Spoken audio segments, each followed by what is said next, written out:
Quote, "It had journeyed through countless worlds and endless distances, surveying every kind of terrain and gazing upon skies tinted in different colors. This might sound romantic, but in reality, the matter was closer to torture than adventure. It also once pictured a scene like this, twins standing under the radiant night sky, their eyes shining as they watched the stars and the many moons above. But it immediately disconnected its idea association module. A sky with such colors only meant that the atmosphere was unfit for life. After witnessing such vistas hundreds of times, there was no longer any need to be moved by them. It did not awake the slumbering twin travelers. Instead, it carried the weight of an exile in a journey so long that numbers had lost their meaning. The fine details of the lithosphere, atmosphere, or biosphere ultimately mattered little. Reshaping terrain, adjusting the air, rebuilding an ecosystem, these were simple tasks for a pioneer vessel meant to bear the spark of civilization. A star's position, its distance, or its lifespan might pose a minor challenge, yet even those had solutions. The true difficulty lay in finding a world with potential. Without that, destruction would catch up all too soon.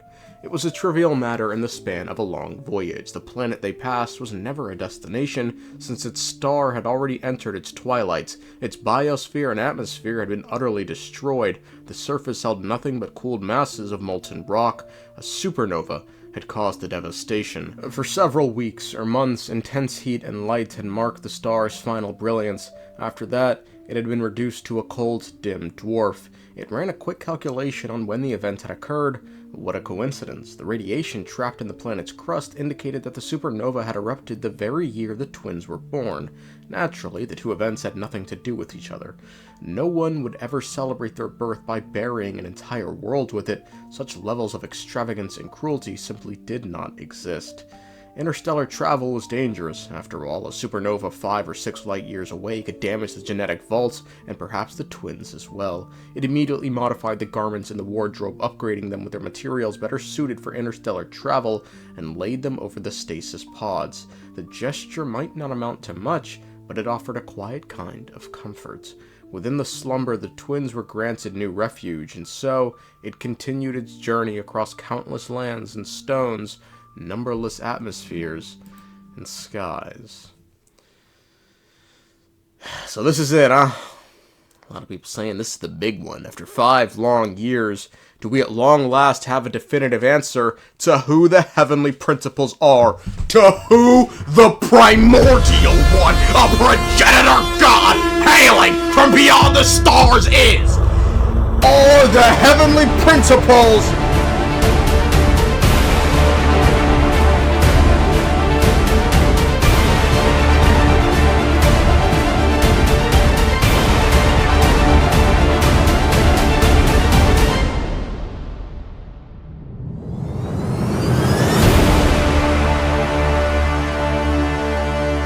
blank?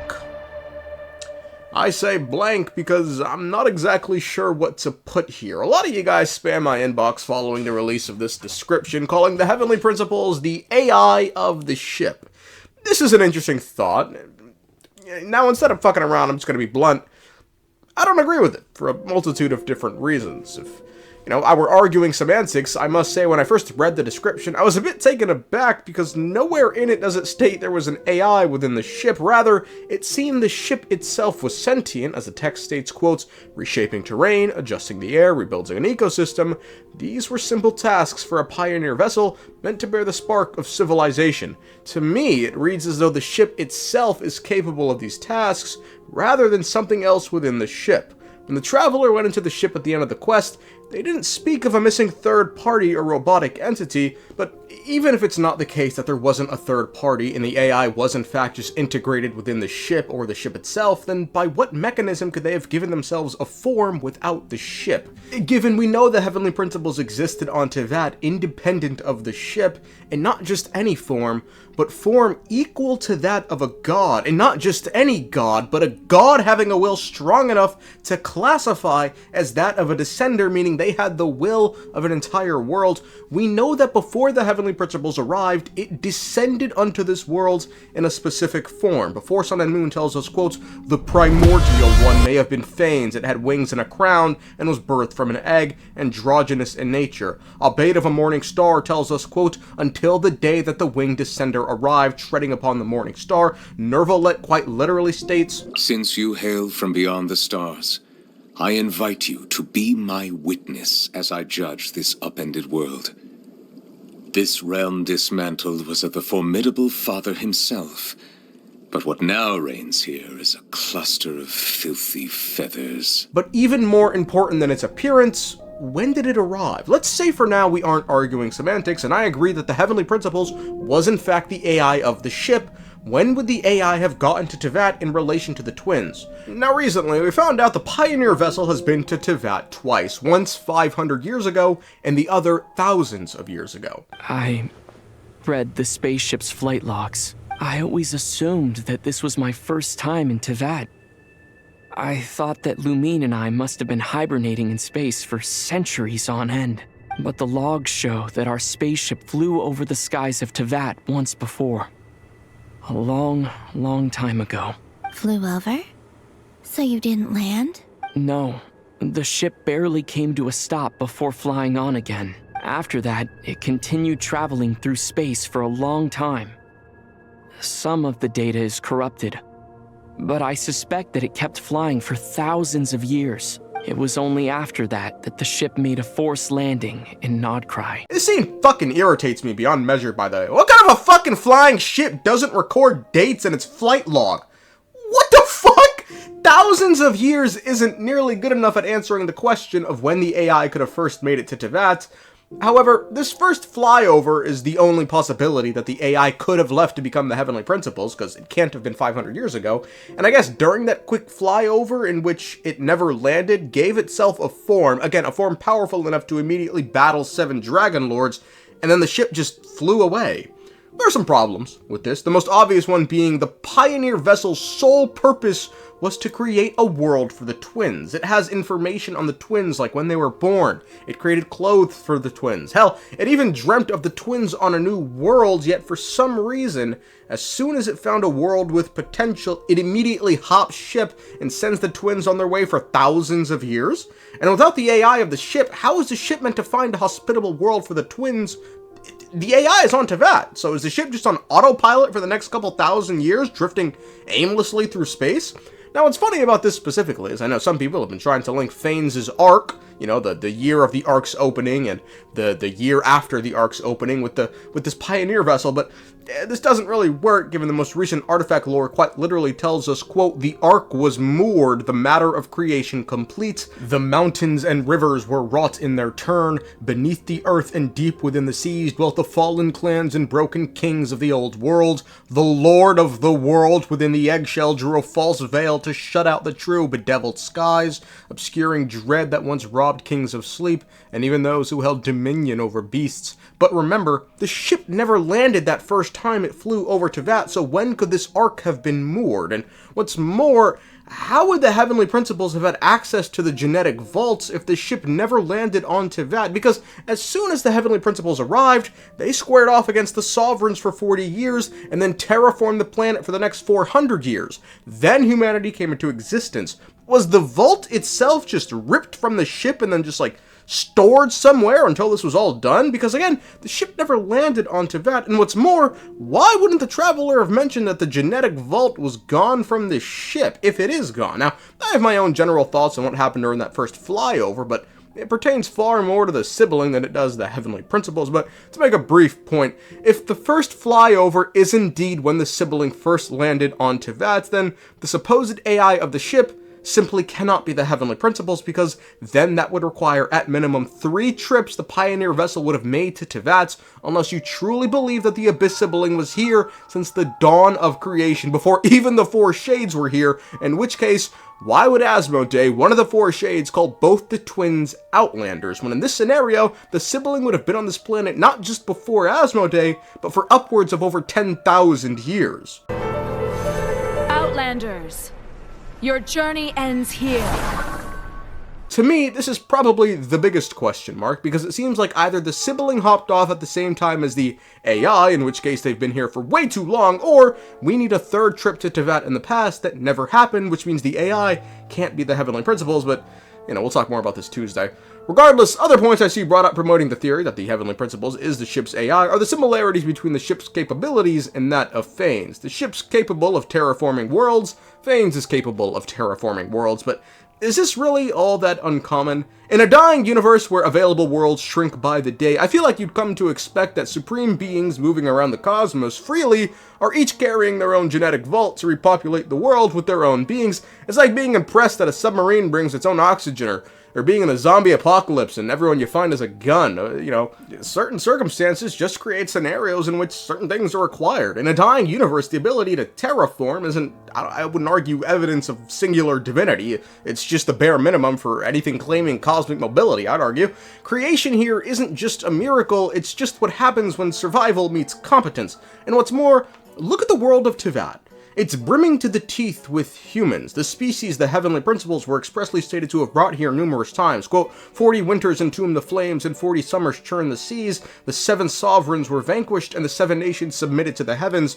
The primordial one, the great sovereign, began the creation of heaven and earth for our sake, that of its creations which it cherished most, who would soon appear upon this earth. Quote, the primordial one had a sacred plan for humans. As long as they were happy, it too rejoiced. Quote, perhaps it would be best to keep your distance from the humans who were brought here by the reaver from beyond the sky. Now, while we don't know what species the twins were carrying in their vaults, it might not have been humans. I'd like to note what the infamous K.K said to the traveler entering the world of Teyvat. Quote, the worlds you knew is but dust, and the wonders you knew but rubble. Though you should have your own worlds and your own people, lamenting what is already lost. This wording only makes sense if humans are not the traveler's people. If they were, the statement would be nonsensical. You don't tell someone they should have their own people when they have those people. The phrasing implies absence, not identity. It frames your people as something separate from humanity and not presently embodied in Teyvat's humans. In other words, while humans aren't the traveler's people, they're what lies ahead. And now, speaking of the traveler and their sibling, I'm a bit confused by their journey. Previously, there's been many voice lines that speak of the traveler actually visiting worlds. So here in Mondstadt, alchemy is practiced out on the streets? Is that so strange? In many of the worlds I've been to in the past, alchemy has always been a secretive art. And confirming with their sibling that this was their journey. There's just one thing I have to ask. One thing I could never understand.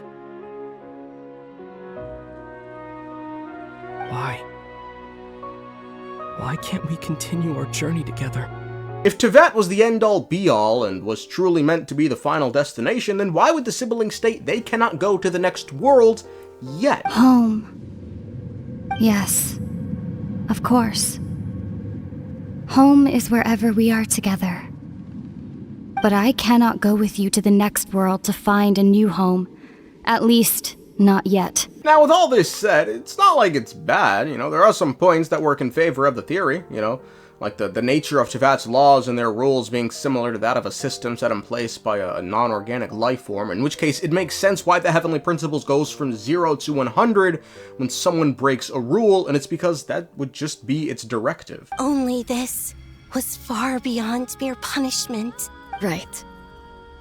Their rules brought order, but the price people paid for merely testing the limits of those rules was far too great. Further, this would kinda help to explain the Teyvat mystery. How could the Teyvat be a native of the flowers of the Traveler's homeworlds and Khaenri'ah, and only Khaenri'ah? But I'd argue a much better answer is potentially provided in the most recent Archon quest, and that being the sibling, because Khaenri'ah itself was independent of any god, so why would the Heavenly Principles specifically place the Teyvat in Khaenri'ah, which hadn't even been founded until the end of the War of Funerary Flame? However, above all else, there's one specific interaction between the siblings that I'd argue adds the most credence to the idea the ship could in some form be the Heavenly Principles. At the end of my journey, I arrived at a place known as the Sea of Flowers at the end.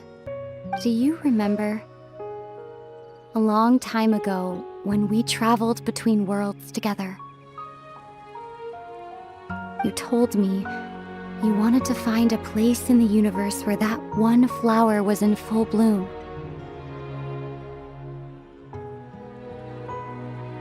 To have a place like that suddenly appear before me. Well, would you think of that as a coincidence? You mean... I miss you too, Ether. But as this war continues to rage, and as I continue to seek that final answer... Given again, the ship knew the twins intimately. The idea this field of flowers would suddenly appear doesn't seem like a coincidence. The ship simply could have made the field of flowers for the traveler.